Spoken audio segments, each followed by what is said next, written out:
Hello and welcome to another exciting episode of the Napoleon Hill Video E-Zine newsletter.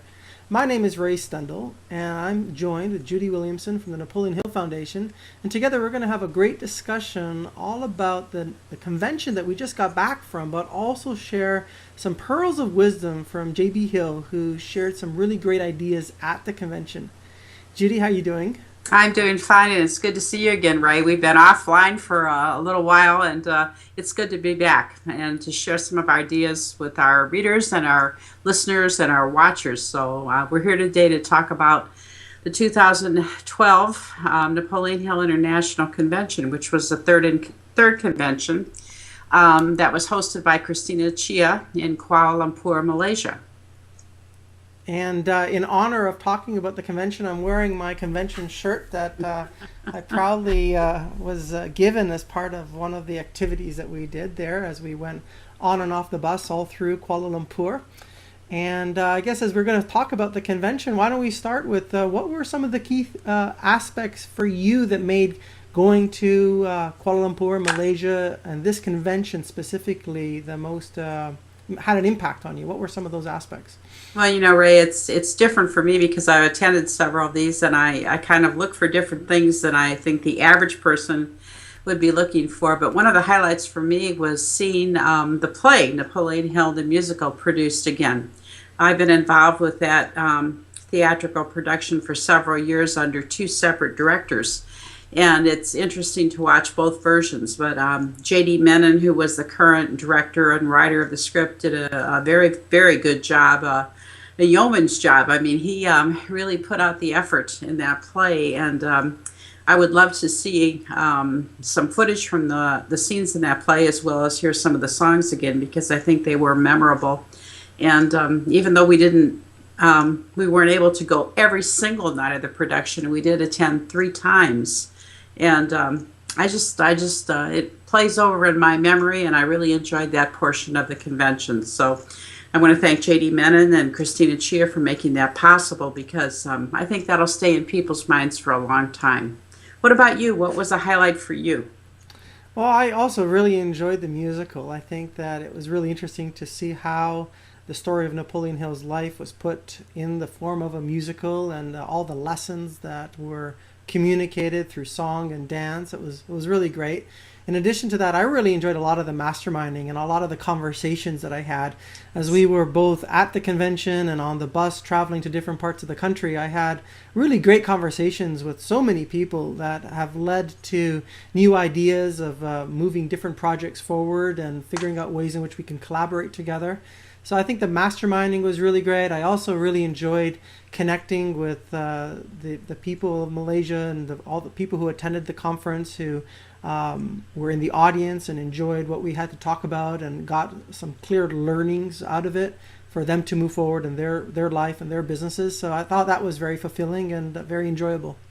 Oh, I think you hit the nail on the head there, because everything you said is part of the takeaway that everybody receives if they take the risk to attend one of these things. But, it's easier to stay home. It's cheaper to stay home. It's probably safer to stay home. And so those people that went with us on the tour and also attended the convention, I mean, they put themselves a little bit at risk. And I don't mean threatened risk, but risk of learning something new, learning how to kind of mastermind, like you said, with other cultures and other individuals from different nations, and just finding that really we're not so different after all. We have a lot in common, and we have a lot of goodness to share, and so do the other cultures. And I think we make the world a smaller place and a better place by coming to something like this. So even though our work's on our desk when we get back home, I'm still cleaning off mine. I know you've been super busy since you got back. Nothing goes away, but what you bring back is worth so much more than what you leave behind, because you're a new person when you return. And I think that's a phenomenal thing. You stayed on a couple extra days. You went to Hong Kong after. I don't know how you did it, but you didn't come home until after we did. So you probably were still getting over some jet lag. Well, I just was really enjoying my time over there. And I figured that since I'm all the way over on that part of the world, which is quite a journey from California, I might as well see what Hong Kong had to offer and take a day and go to Macau. So it was an incredible trip. I really enjoyed it. I love Asia. I want to go back. I am going to go back. I'm planning on coming back next year, and then the following year when we go and have another convention. So as that gets planned out. So I'm very excited to continue to build my relationships with businesses and individuals that are there. I think one of the things that, really jumped out for me is I really enjoyed seeing the hunger in their eyes and the burning desire to move themselves forward and to continue to get better and better. And at the same time, realizing that a lot of the principles that we talk about, in some ways, people think of them as being very basic, but at the same time, it's coming back to the implementation, the execution of these ideas, which can really basically take a lifetime to do. And they bring a certain spirit of realizing that, we maybe don't know everything, and there are some things here that we can do better. And it's from that spirit of learning that allows them to go further and faster and get to where they want to get to. And I really enjoyed seeing that in the people that I talked to there. Our workshops that we had, our keynote, one of our keynote speakers, Dr. J.B. Hill, did a fantastic job as he talked about free will and the process of change and cognitive dissonance and developing that attitude that we can change if we take that on ourselves to do it. Mm-hmm. And then also listening to Deepak Chopra. I mean, his day-long seminar was more like a workshop, like a classroom, where you couldn't take notes fast enough because what he was delivering was a life philosophy. And so when we heard what he had to say, I mean, everybody kind of just sat back and I guess just listened and tried to take in as much as they could. All the other speakers, including yourself, Don Green, our executive director, Tom Cunningham, multiple speakers did a fantastic job. And it just showed the diversity in the audience and in the people that believe in this philosophy. And so that's what I thought was so great. Adil, one of our speakers, who's Indian in origin, did a fantastic job on talking about envisioning and creativity and how to kind of move yourself from point A to point B. He has a book that is like a telephone book in thickness. I haven't read it all, but I'm working on it. And so it just amazes me how many people take this system of success to heart, and they say, they can make a difference in their life and in other people's lives by talking about it, utilizing it, and modeling it. And also, just a few others that come to mind, John Kramer and Michael Talapari did a wonderful job of their musical talent. So we were really quite blessed to listen to them perform on the violin and the flute, and that was really beautiful. And there were just so many great talks. I really also enjoyed Tom Cunningham's talk as well. He really shared a powerful message. So all in all, it was a great time, and maybe we can share a few key things from this week's e-zine that Dr. J.B. Hill put together. What are some of the key takeaways that you've taken from the e-zine? Well, in this week and in next week's e-zine presentation, we're going to be including the keynote talk that Dr. Hill delivered. And in that talk, he talks about different tenets of people who do not succeed. And the first one that he mentions is drifting. And I just like to read the first paragraph of what he says under drifting, because this is what he wrote. He said, Napoleon Hill believed that drifting is the greatest reason for failure in life. In fact, he lists drifting first and foremost among his 54 reasons for failure. He wrote that it is just easier to follow the course of least resistance, to go with the flow, to drift with the current, with no particular destination in mind. And then in his second paragraph, he says, he has a confession. He says, I have been guilty of it myself. I drifted in spite of being Napoleon Hill's grandson. And I drifted in spite of being able to bear witness to the truth of his words. I drifted for 25 years because I possessed job security. I was reasonably well paid. I felt good about myself. I drifted because I had no reason to change. But most of all, I drifted because I had no long-term goals, no burning desire. And then he has one more sentence that I want to read. He says, Phil Taylor is the one that conducted our interviews prior to the convention. He says, Phil Taylor once told me that motivation starts somewhere between inspiration and desperation. He was exactly right in my case. You know, to hear somebody like Dr. Hill, J.B. Hill, who's the grandson of Napoleon Hill, admit that he didn't follow his grandfather's advice until, you know, he was well along in years, is quite amazing. And to get up in front of an audience on a main stage and deliver that talk is even more amazing because, you know, he had to kind of give that confession so that people not only could relate to what Dr. Hill says, but they can relate to a real live person talking about how he could take these tenets and change his life now. Mm-hmm.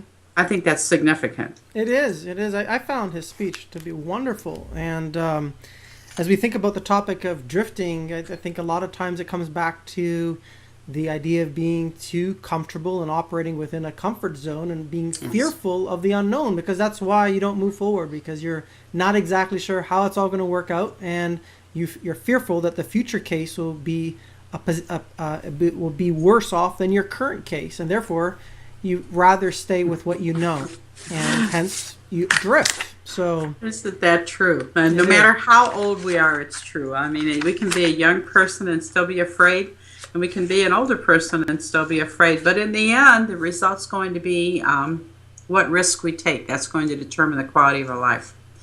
And so I think that's a way of looking at it. You know, take risks so that you can experience something new. You can invite change into your life, and it may all not be good, but some of it will, and it will enhance who you are, you know? Well, without change, there is no growth, right? So that's right. The point is that if you want to grow, you have to embrace change. Otherwise, you're ultimately going to regress because you can't stay still in this world. You're just either you're going backwards or you're going forwards.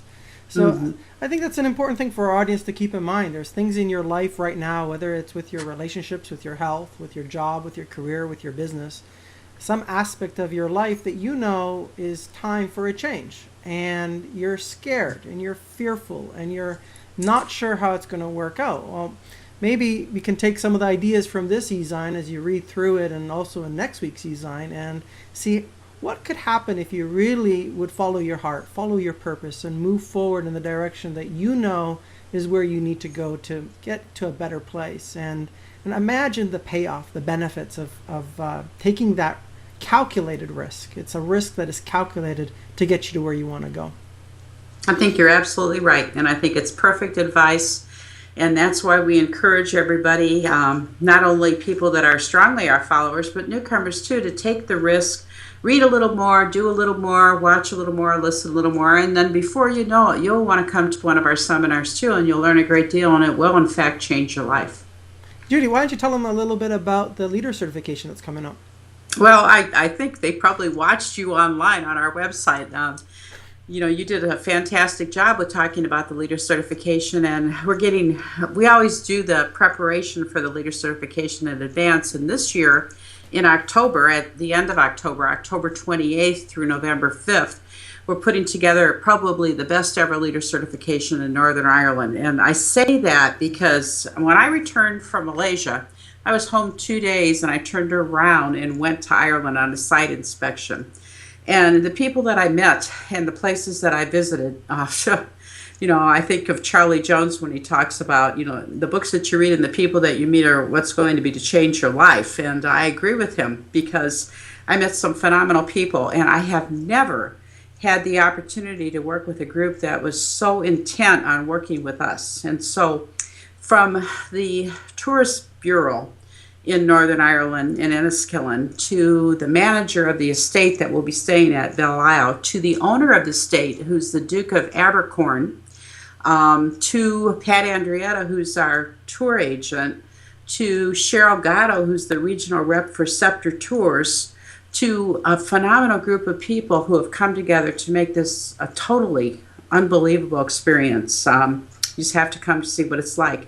We're going to be having the entire estate to ourselves for a week. And so if we can't do some phenomenal things during 7 days' time, I don't know when we will. And so I invite people to watch your video, which was done as your leader certification project. And it's been running on our website for some time, and many people inquire because of that video. So I want to thank you again for doing that wonderful project. It was great. And then look at the requirements for becoming a certified leader and think about joining us. Some people say, well, how come it's not in the United States? How come it's not in Indiana? How come it's not in my hometown? Well, because it's an international seminar, and we want people to come together and have an experience. And this is going to be a real experience. So consider joining us. It sounds exciting, and I highly recommend everyone that's watching, if you really have been following us and are interested in Napoleon Hill's philosophy and really want to see how you can take these ideas and share them with others in a meaningful way, that this is a great certification program to go to. So definitely consider it, and I wholeheartedly endorse it. So thank you, Ray. With that being said, please share your comments and your questions. Share these videos with others. Let them also benefit from some of what we have to talk about here each week. We really value your feedback. There's an email that's at the bottom of your screen, so feel free to chime in and join the conversation. Share what you think of what we're talking about, and if you have questions or topics you'd like us to address, we'd be more than happy to take a look at them. And with that, stay tuned for our next episode, which is going to be part 2 of this video that we are going to go and shoot now, but you will get to see it in 1 week from now. Thanks, Ray. Okay.